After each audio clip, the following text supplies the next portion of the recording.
Hello toon friends, welcome back to Black Head Toon. भाई अगर आप पोकेमोन सीरीज़ देखते होंगे या फिर देखते थे तो आपको लेजेंडरी ट्राई बर्ड के बारे में तो पता ही होगा। ठीक है, तो आप तो ये भी जानते होंगे कि आर्टिकुनो बर्फ पे कंट्रोल करता है, जैप्टोस बिजली पे यानी इलेक्ट्रिसिटी पे, मोल्ट्रेस आग पर यानी फायर पर।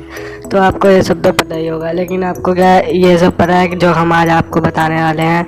जैसे एग्जाम्पल के तौर पे क्या आपको पता था कि आर्टिकुनो को जापान में फ्रीज़र बोला जाता है? नहीं ना। तो ऐसी अमेजिंग और अननोन फैक्ट आप इस वीडियो में आज देखने वाले हैं। तो बिना किसी रोक टोक के चलिए वीडियो शुरू करते हैं। वीडियो शुरू करने से पहले दोस्तों, अगर आप हमारे चैनल पर नए हैं तो चैनल को सब्सक्राइब करिए, वीडियो पसंद आए तो लाइक करिए, शेयर कीजिए और कमेंट में बताइए कि ये वीडियो आपको कैसी लगे। तो चलिए शुरू करते हैं।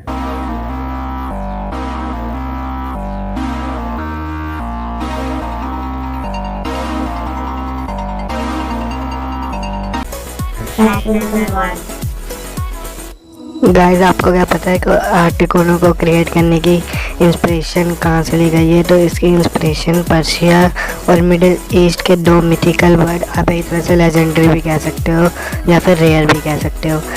तो हम इसको मिथिकल बर्ड से देखेंगे। तो मिथिकल बर्ड से इंस्पिरेशन ली गई है इसको क्रिएट करने की। पर्शिया में एक रोक नाम का एक बर्ड है और ऐसा कहा जाता है कि वह हाथी और व्हेल तक का ही वज़न आसानी से उठा सकता है।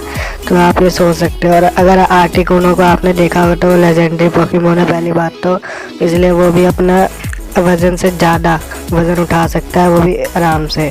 और अगर दूसरे बर्ड की बात करें तो दूसरा बर्ड ईरान के हमें 1000 BC से पहले की आर्ट में देखने को मिलता है, जो वहाँ के आज कुछ आर्टों में बची है। उसको एक मोर की तरह दिखाया गया है जिसका नाम शिमुर्ग है। आप जाके इंटरनेट पर भी सर्च कर सकते हो। शिमुर्ग उसको कहते हैं जो कि मोर की तरह दिखता है और उसके पंजे कहते हैं कि शेर की तरह होते हैं। और वो हूबहू आर्टिकुनो से मिलता है, जैसे कि आप स्क्रीन पे देख ही रहे होंगे। और अगर आपने एनिमे में देखा होगा तो आर्टिकुनो के भी पंजे शेर की तरह और मुंह उसका कुछ ईगल की तरह दिखता है और मोर की तरह उसका पूरा बॉडी है, जैसे आपने देखा ही होगा। बस कलर का फ़र्क है। दोस्तों, आपको क्या पता है कि जैप्टोस को बनाने की इंस्पिरेशन कहाँ से ली गई है? तो दोस्तों, जैप्टोस की बनाने की इंस्पिरेशन नॉर्थ कोस्ट के एक आर्ट जिसको टोटम पोल भी कहते हैं उससे इंस्पायर होकर क्रिएट किया गया है। दरअसल टोटम पोल में एक इंसान को किसी बर्ड या फिर किसी बर्ड गॉड से रिलेटेड करके दिखाया जाता है। ठीक है, तो ऐसी एक बर्ड है जो कि टोटम पोल में दिखाई गई है। ऐसा माना जाता है कि जब थंडर स्टॉर्म आता है तभी वो दिखाई देती है और वो बर्ड थंडर को यानी इलेक्ट्रिसिटी को कंट्रोल कर सकती है। और एनिमे में तो आपने देखा ही होगा कि हम सब ने देख ही लिया है कि जैप्टोस भी इलेक्ट्रिसिटी को पूरी तरह से कंट्रोल कर सकता है और कोई भी इलेक्ट्रिक टाइप पोकेमोन को भी हरा सकता है आसानी से। और वो भी तभी क्लियर से दिखाई देता है जब थंडर स्टॉर्म आता है। आपने पोकेमोन लूगिया इन डेंजर में वाली मूवी में तो देखा ही होगा कि जब थंडर स्टॉर्म आया था तभी जैप्टोस दिखाई दिया था। तो ये था कुछ जैप्टोस के लिए एक फैक्ट।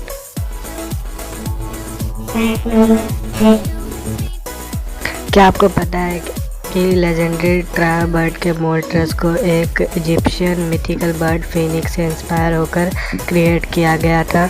दरअसल फिनिक्स को भी फायर से रिलेटेड देखा जाता है क्योंकि वो फायर को कंट्रोल कर सकता है और ऐसा कहा जाता है कि वो फायर से दोबारा अपने आप को रिबर्थ कर सकता है। और अगर आपने एनिमे में देखा हो तो मोल्ट्रेस भी फायर को कंट्रोल कर सकता है। और वैसे हमें ये साफ तो नहीं करा गया है कि वो वापस क्रिएट हो सकता है मरने के बाद, लेकिन ऐसा हो सकता है क्योंकि वो बहु तो ये फिनिक्स से ही मिलता है। और हैरी पॉटर जैसी मूवी में भी फिनिक्स का बहुत ही अच्छा रोल था। क्या आपको पता है कि जापान में आर्टिकुनो की ट्रांसलेशन फ्रीज़र होती है? जी हाँ दोस्तों, और असल में ऐसा क्यों होता है मैं आपको बताता हूँ। ऐसा इसलिए होता है कि निंटेंडो अलग अलग कंट्री के लिए और अलग अलग लैंग्वेज के लिए अपने पोकेमोन के नाम चेंज कर देती है। और ऐसा उसने सिर्फ एक पोकेमोन के साथ नहीं, अलग अलग पोकेमोन के साथ करा हुआ है। आप वो वफीट को देख सकते हो, बल्बासुर को देख सकते हो, चारमेंडर को भी देख सकते हो। मतलब अलग अलग पोकेमोन है ठीक है। तो वो ऐसा इसलिए करते हैं क्योंकि अलग अलग देशों की लैंग्वेज से अगर वो कनेक्ट करते हैं तो जो व्यूअर्स होते हैं पोकेमोन देखने वाले, वो पोकेमोन से बेटर कनेक्ट कर पाते हैं, कनेक्शन बना पाते हैं, ठीक है। तो इसी वजह से जापान के लोग या फिर पोकेमोन के क्रिएटर अपने पोकेमोन के नाम लैंग्वेज के थ्रू चेंज कर देते हैं। इसलिए जापान में इसका ट्रांसलेशन फ्रीज़र होता है और आर्टिकुनो इंग्लिश का ट्रांसलेशन है। Fact number 5. दोस्तों अभी आपने देखा कि आर्टिकुनो को जापान में फ्रीज़र बोला जाता है, मतलब उसका ट्रांसलेशन फ्रीज़र होता है। तो आप ज़रा ये वाले फैक्ट को भी सुन लीजिए। दरअसल जैप्टोस को फ्रेंच में इलेक्ट्रोर मतलब बोला जाता है, दरअसल जिसका मतलब पूरा थोर से रिलेटेड होता है। थोर को तो आप सब जानते होंगे, अवेंजर में आपने देखा ही होगा। और थोर सिर्फ एक अवेंजर नहीं है, बल्कि थोर एक ग्रीक गॉड का करैक्टर है जो इलेक्ट्रिसिटी को कंट्रोल रखने की ताकत रखता है, पावर रखता है। और हमें एनीमे में भी ये दिखा दिया गया है कि जैप्टोस भी पूरी तरीके से इलेक्ट्रिसिटी पे कंट्रोल कर सकता है। और जैसे थोर भी थंडरस्टॉर्म ला सकता है, वैसे जैप्टोस भी थंडरस्टॉर्म ला सकता है। तो ये कुछ इंटरेस्टिंग फैक्ट है जैप्टोस के बारे में। होप कि आपको ये अच्छा लगा हो। तो चलिए गाइस, आज की ये फैक्ट वीडियो यहीं ख़त्म होती है। उम्मीद है कि आपको ये वीडियो पसंद आई हो। अगर पसंद आई हो तो हमारे चैनल को सब्सक्राइब करिए और वीडियो को लाइक करिए, और जितना हो सके उतना हमें सपोर्ट कीजिए। आप हमें इंस्टाग्राम पे फॉलो कर सकते हैं, नीचे डिस्क्रिप्शन पे आपको लिंक मिल जाएगी। तो चलिए, गुड बाय।